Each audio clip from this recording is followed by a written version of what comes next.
To add watermark to your PDF file, the best tool to use is I Love PDF. To access I Love PDF, just head on to ilovepdf.com/PDF add watermark, or you can just hover on the nav bar here. Under Edit PDF, you just click on Add Watermark. Now, while you're on the Add Watermark interface, click on Select PDF file to select the file you want to add watermark to. Just gonna click on this and select. The file has been uploaded. These are the pages of the PDF. At the right side of the screen, we have watermark options. You can just add text as watermark or images as watermark.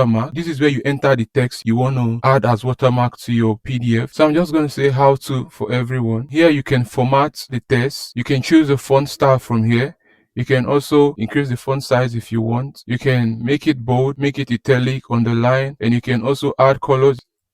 And here we have position. This is the position you want the watermark to be on your PDF file pages. What I usually like to do is just to have it in the middle, or you can choose to have it any other place you want. Then there's the mosaic option. If you want it to be all over the PDF, just click on this. But for me, I'm just going to leave it here. Then there's the transparency level. The lesser the percentage, the less transparent the watermark would be. Usually I just leave it at 25. As you can see, it's faded. You can leave it at 50% if you want. Then there's the rotation. If you want it slanted, you can choose 45 degrees, 90 degrees, 180. So let's just say 45 degrees. This is where you choose the pages you want the watermark to be on. You can choose from page 1 to 47. Like this is the end of the PDF. The PDF is 47 pages. So you can actually say maybe from page 2 to the end, or page 10 to the end, or page 1 to page 30, depending on what you want to do. Once you're done selecting the pages you want to add the watermark to, you can leave it on over the PDF content, just like how we have it here, or below the PDF content. Or usually I just leave it at over the PDF content and then click on Add Watermark.